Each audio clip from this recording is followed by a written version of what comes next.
দেখুন আমাদের রেডি হয়ে গেল restaurant style egg fried rice. দেখেই বুঝতে পারছেন কত সুন্দর হয়েছে। ছোটু, কেমন লাগছে তোমার রাইসটা? খুবই সুন্দর খেতে লাগছে। সকলকে আমার নমস্কার জানাই। আমি বিশ্বনাথ। আমি লাস্ট 5 বছর ধরে একটা ক্লাউড কিচেন চালাচ্ছি এবং একটা ছোটোখাটো রেস্টুরেন্টের ওনার, ওটাও রান করছি আমি। তা আমাদের রেস্টুরেন্টে তো সবসময় রাইস হতেই থাকে, মানে সব ধরনের রাইসই প্রায় হয়। আর ক্লাউড কিচেনে আমরা মোটামুটি 30-40 জন 50 জনের যে রান্না প্রায় করে থাকি। তা আমরা এতবার রান্না করে ফেলেছি রাইস বা এসবের। তা আমরা কিছু আপনাদের অথেন্টিক টিপস দিয়ে আর কিছু নিয়ম যদি মেনে চলেন আপনি বা কিছু ট্রিক্স অ্যাপ্লাই করেন, তাহলে আপনারা দেখবেন রান্না খুব ইজি আর প্রত্যেকবারে আপনার সেম ধরনের রান্না হবে, যেটা হবে না। তা আমরা দেখুন অনেক সময় India Gate basmati rice use করি, যেটা এটা ঠিক আছে। ইন্ডিয়া গেটের আপনার চাল যেটা হচ্ছে এটা ইন্ডিয়া গেট সুপার, এটা ব্যবহার করি। কিন্তু এটা খুব নরম, তাড়াতাড়ি হয়ে যায়। এই চালটা একটু হালকা সুগন্ধ থাকে, খেতে খুবই ভালো এটা, আর নিজস্ব একটা ফ্লেভার থাকে এটা। কিন্তু বিরিয়ানি বা রেস্টুরেন্টে যে ধরনের চাল ব্যবহার হয় সেটা কিন্তু আলাদা চাল। সেটা হচ্ছে এই চালটা। এটা হচ্ছে আপনার লং গ্রেন বাসমতি, কিন্তু এটা একটু শক্ত চালটা থাকে। এটা দেখবেন এই ধরনের চালের বস্তা আপনার 11-21 লেখা থাকে। স্পেশালি এটা বিরিয়ানির জন্যই তৈরি করা হয়েছে এই চালটা। বা বিরিয়ানি বা আপনার রাইসের জন্য খুব ভালো চাল এটা, ঠিক আছে। খুব লং 300 গ্রাম মতো চাল নিয়েছে এখানে, দুজনের রান্না আরামসে হয়ে যাবে। 300 গ্রাম চালকে আমরা প্রথমে কি করব, ভালো করে ধুয়ে নেবো। যে কোনো চালই আপনি ব্যবহার করবেন ভালো করে ধুয়ে নেবেন, 2-3 বার জল দিয়ে ভালো করে ধুয়ে নেবেন।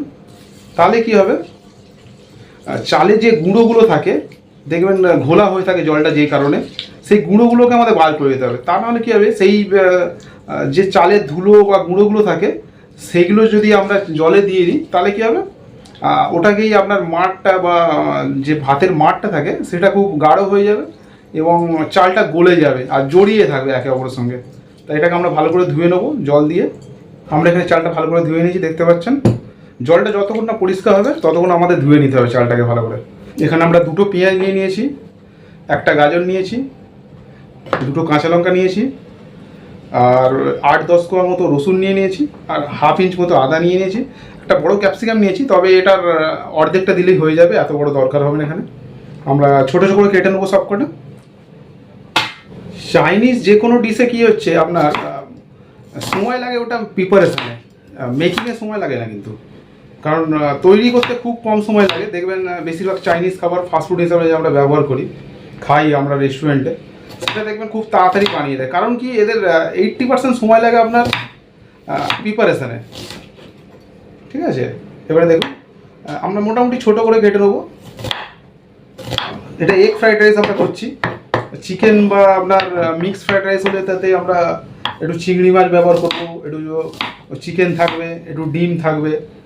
এতে একটু আমরা পেঁয়াজ বেশি করে দিচ্ছি সেই জন্য, কারণ পেঁয়াজটা না হলে এটা খেতে অতটা ভালো লাগবে না। পেঁয়াজটা বেশি করে দেবেন, দেখবেন এটা খেতে খুব ভালো লাগবে। মুখে পেঁয়াজটা পড়বে, হালকা হালকা কাঁচা থাকবে একটু, খুব ভালো লাগবে ওটা।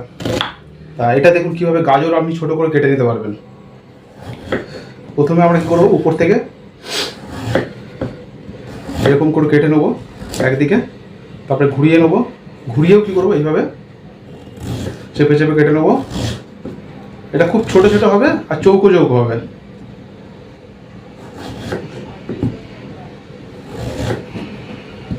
এবারে কী করবো দেখুন, দেখুন ছোটো ছোটো কাটা হচ্ছে একদম। চাইনিজ যে কোনো খাবারে দেখবেন রসুনটা মাস্ট। রসুন আর আদা, কাঁচা লঙ্কা, এটা একটা বেসিক জিনিস। প্রায় সব আইটেমেই আপনার চাইনিজ আইটেমেই পড়ে থাকে। আর সস, গোলমরিচ বা সামরিচ দুটোই দিতে পারেন, যে কোনো একটা দিতে পারেন।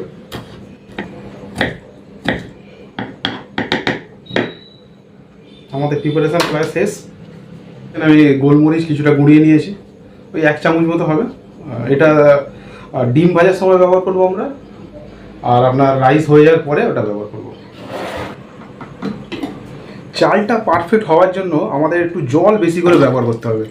মানে যতটুকু চাল আছে তার অনেকখানি বেশি জল দিয়ে যদি আমরা চালটাকে ফোটাই তাহলে কি হবে দেখবেন চালটা খুব ভালো কুক হচ্ছে, আর আপনার একদম ফ্যানটাও পুরো পরিষ্কার থাকবে। আমরা এখানে দিয়ে দিলাম, শুধু জলই দেবো এখানে, আর নুন ফুন কিছু দেবো না, তেল বা কিছু দেওয়ার দরকার নেই আমার, আর গোটা গরম মশলাও দেওয়ার দরকার নেই, কারণ চাইনিজ যে কোনো রান্নায় আপনার কোনো গরম মশলা সাধারণত পড়ে না। হ্যাঁ, জলটা এবার আমাদের ফুটে উঠেছে পুরো। ভাত রান্নার সময় আমাদের একটা খেয়াল রাখতে হবে, জল যতক্ষণ না পুরোপুরি ফুটবে আমরা চালটা দেবো না। আর আমরা চালটা আগে থেকে ভিজিয়ে রেখেছিলাম, তাই খুব সহজে ভালো ফুলবেও চালটা, আর ঝরঝরে হবে। চালের কোনো সময় জল সমেত চাল ধোয়া জলটা দেবেন না একদম, কারণ ওতেও আপনার যে ফ্যানটা হবে সেটা গাঢ় হয়ে যাবে, আর তার জন্য কিন্তু চাল জড়িয়ে যায়। এখানে চালটা আমাদের দেখুন ফুটতে শুরু করে দিয়েছে ভালো করে।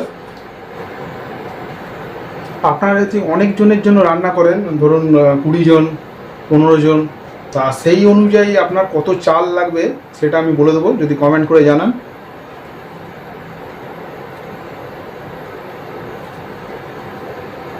চালগুলো দেখুন মোটামুটি হয়ে এসছে, খুব বড় বড়ই হয়ে গেছে, কিন্তু এখনও মাঝখান থেকে ভেঙে যাচ্ছে, কারণ আরেকটু হবে। যদি গলে যায় তাহলে ভাঙবে না, চালটা পুরোপুরি রেডি হয়ে গেলে ভাঙবে না, তখন কি হবে আপনার নরম হয়ে যাবে কিন্তু ভাঙবে না। বুঝতেই পারছেন কত বড় চাল আছে এটা। আর ইন্ডিয়া গেটে যদি নেন নরম চাল সেটা থাকে, এই অবস্থাতেই আমাকে নামিয়ে দিতে হবে ওটা। কিন্তু এই চালটা এত ভালো চাল হয়, এটা খুব শক্ত থাকে, আর সব রান্নার জন্য খুব পারফেক্ট চালটা। 99% রেস্টুরেন্টে আপনার এই ধরনের চালই ব্যবহার করা হয়। আর কিছুক্ষণ আমরা করব, তারপরে চাল রেডি হয়ে যাবে। লাস্টের দিকে চাল কিন্তু খুব তাড়াতাড়ি রেডি হয়ে যায়, প্রথমের দিকে একটু সময় লাগে, তখন মনে হবে কখন হবে, কিন্তু লাস্টের দিকে দেখবেন খুব তাড়াতাড়ি চালটা রেডি হয়ে যায়।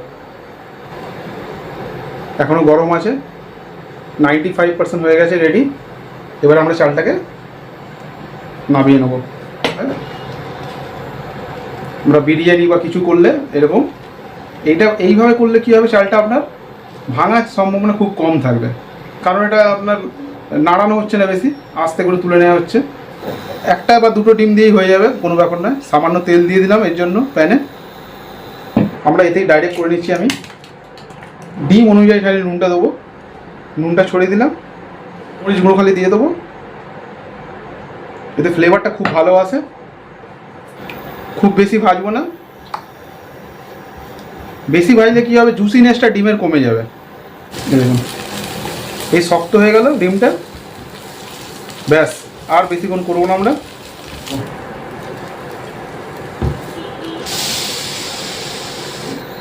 আর রাইস যদি আপনারা জুসি করতে চান তাহলে একটু তেলটা বেশি দিতে হবে, আর যদি কম তেল দেন তাহলে একটু ড্রাই থাকবে। যদি কোনো সাইড ডিশ থাকে তাহলে তার সঙ্গে খেতে পারেন, আর যদি শুধু রাইসটা শুধুই খেতে চান আর কোনো সাইড ডিশ না থাকে তাহলে একটু তেল বেশি দেবেন, তাহলে আপনার জুসিনেসটা বজায় থাকবে রাইসের, আর খেতে কোনো অসুবিধা হবে না। সবচেয়ে প্রথমে আমরা দিয়ে দেবো রসুনটা।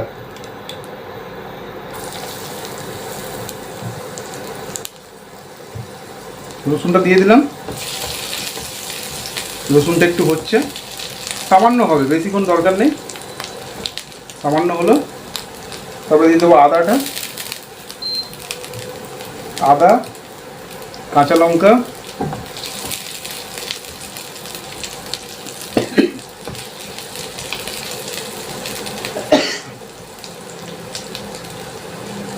এরপরে দিয়ে দেবো আমরা পেঁয়াজটা দিয়ে দেবো, হালকা সতে করে নেবো।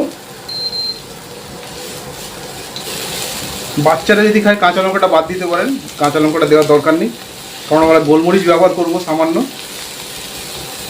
গোলমরিচটা দেওয়া একটু দরকার আছে, নাহলে সেই টেস্টটা আসে না। এটা আমাদের হয়ে গেছে, তারপর আমরা দিয়ে দেবো গাজরটা দিয়ে দেবো,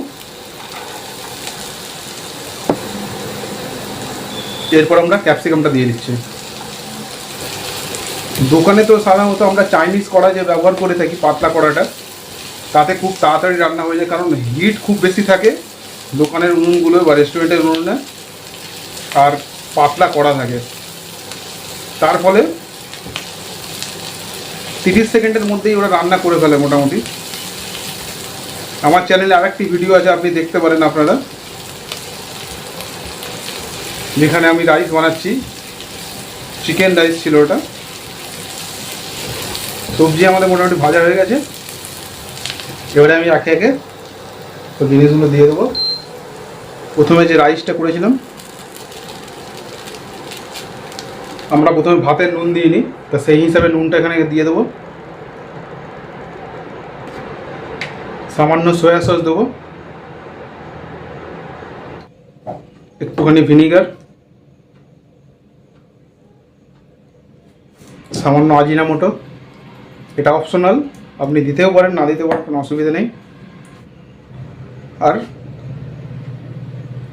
এটা গোলমরিচ গুঁড়ো দিলাম একটু, ভেজে রাখা ডিমগুলো দিয়ে দেবো। তারপর এটাকে নাড়িয়ে নেবো ভালো করে।